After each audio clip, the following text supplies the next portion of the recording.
We'll unpack furthermore on the Sona 2017 address, which is yet to take place this evening by the President.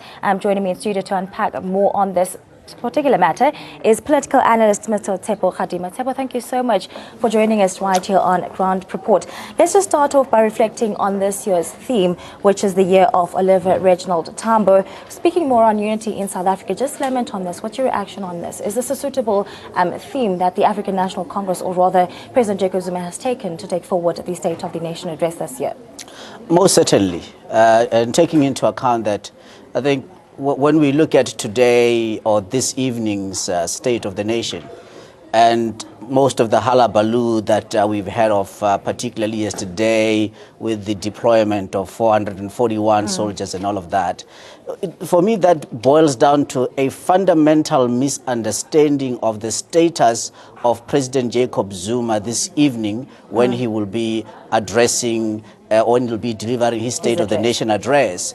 His status there, he's not going there as the president of the one branch of state, but he's actually going to be in Parliament today as head of state. And state, as we understand it in South Africa, in terms of the three branches of state being legislature, where the venue is, being Parliament, and in terms of the entire legislature, where he will be the branch, other being the executive, which he is also president of the executive or head of the executive, as well as the judiciary. So his status, in fact, is a lot more elevated when he is delivering a State of the Nation, that he's doing so as a head of state and not as. So this is no different to actually when the president is being inaugurated. Because when the president is being inaugurated, we see in terms of, as the commander-in-chief of all of the armed forces, we see the army also there at the inauguration. And this is no different. And there's absolutely no basis whatsoever for any of those political parties that have been complaining that the president has deployed the army. For that very reason, as I said, that his status is a lot more elevated. Therefore, he's not appearing before Parliament. He's actually speaking to the nation. And we're seeing him as head of state in his entirety, but also civil society, citizens are also going to be in gathering. So what does that mean?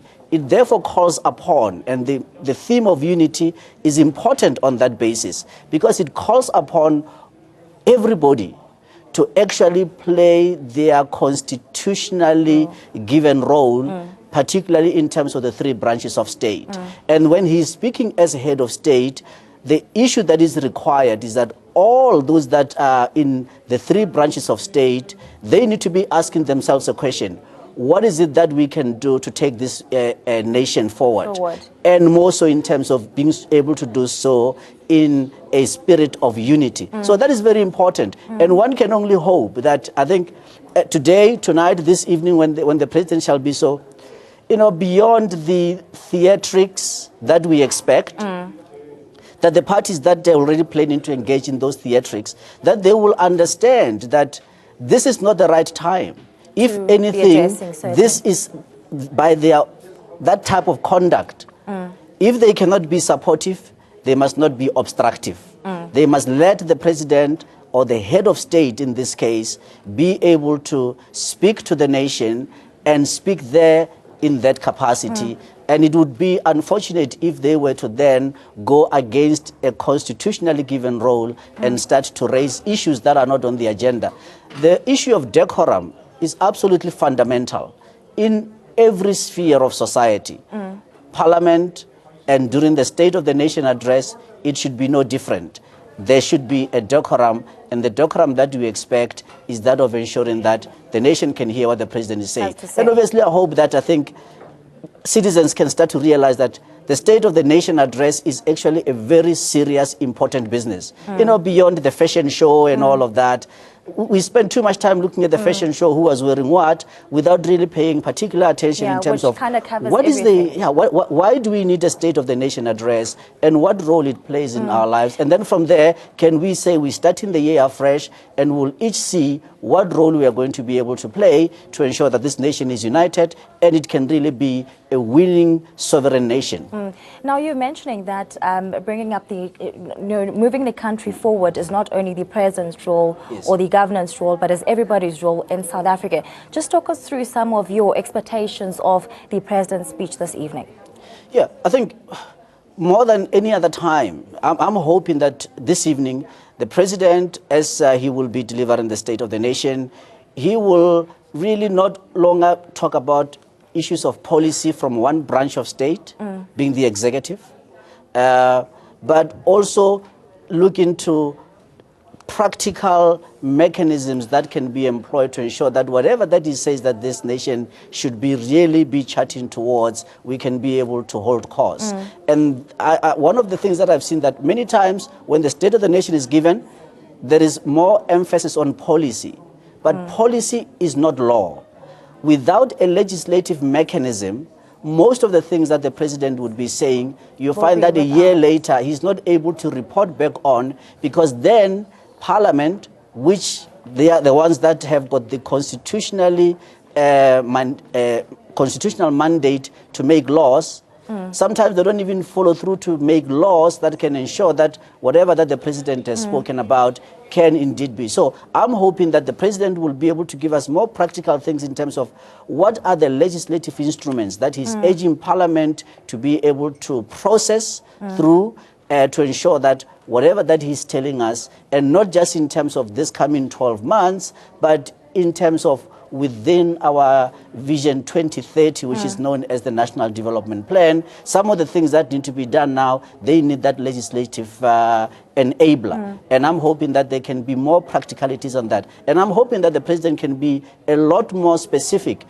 But also, I'm hoping that his speech... And to go more into detail. Into detail. And I hope that his speech writers, by and large, have moved away from... I take into account 2 years ago, there was a big announcement that we're going to be taking or building a hydroelectricity plant in the Democratic Republic of Congo and bringing that electricity there. At that time, I made a comment because technically, it is not feasible to bring power from the DRC. I don't care who tells you as what. But there the president was made to go and read a speech and tell the nation that we are going to be procuring power from the Democratic Republic of Congo when there is no technical solution to being able to transmit that power. So you ask yourself, why would you put in the State of the Nation address in the speech of the president that we are going to be doing something that technically does not make sense? So I'm hoping that this evening when he delivers speech, everything else would have been checked by the subject matter experts, so that when the president is reading his State of the Nation,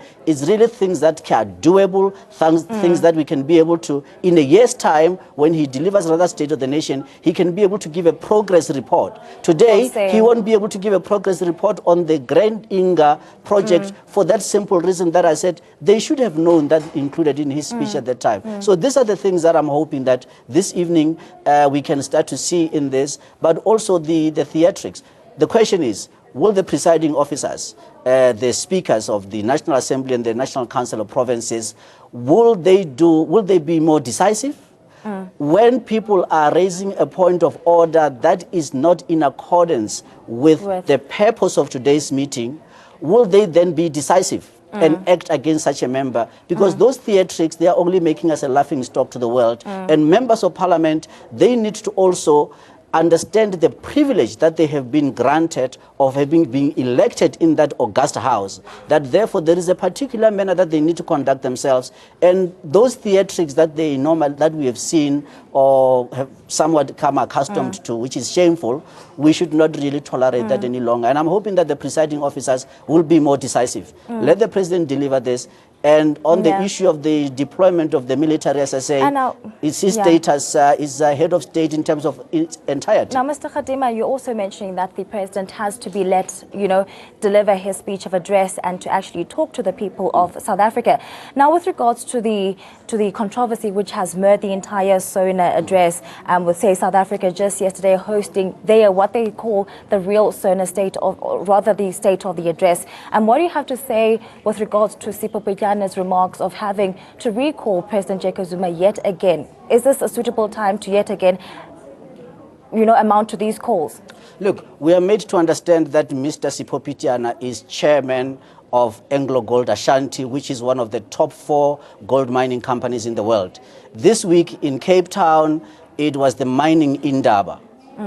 Mr. Pichiana was not on the panel of speakers at the Mining Indaba. Mr. Pichiana has never once been quoted globally in terms of how he foresees the future of gold mining and gold as a metal. So the point I'm making is this. We have Mr. Pichiana, who is tantamount to being a glorified clerk as the chairperson of Anglo Gold Ashanti. And it is shameful that a company such as Anglo Gold Ashanti, with its roots in South Africa, can allow themselves, they have actually allowed Mr. Pichiana to bring Anglo Gold Ashanti into disrepute. Is this something that they can be able to afford? It is also shameful that not only Mr. Pichiana, but even the CEO of Anglo-American Corporation, which its roots are in South Africa, is one of the signatories to that nonsensical 81 CEO declaration that the president must step down. So what am I saying? I'm saying we cannot take Mr. Pichiana serious. He's not even able to fill a stadium. So this so-called movement of his does not have groundswell of support. He's not able to fill a minibus taxi, as I once said, that whenever he has a gathering, even when they rent a crowd, they are not able to go and fill up any venue of any size. So why are we spending so much time on Mr. Pichiana? Whatever that he terms to be the real alternative state of the nation is absolutely nonsensical. What I'm saying is that because he doesn't even have the constitutional mechanisms to be able to implement whatever that he's saying. So we got to concentrate today. It's very serious business. State of the nation is absolutely important in our calendar, in our life, and not just politically, but in all aspects because of the nature and the status that the president will be. And to allow the president to speak to these absolutely, that we owe it to him, yes.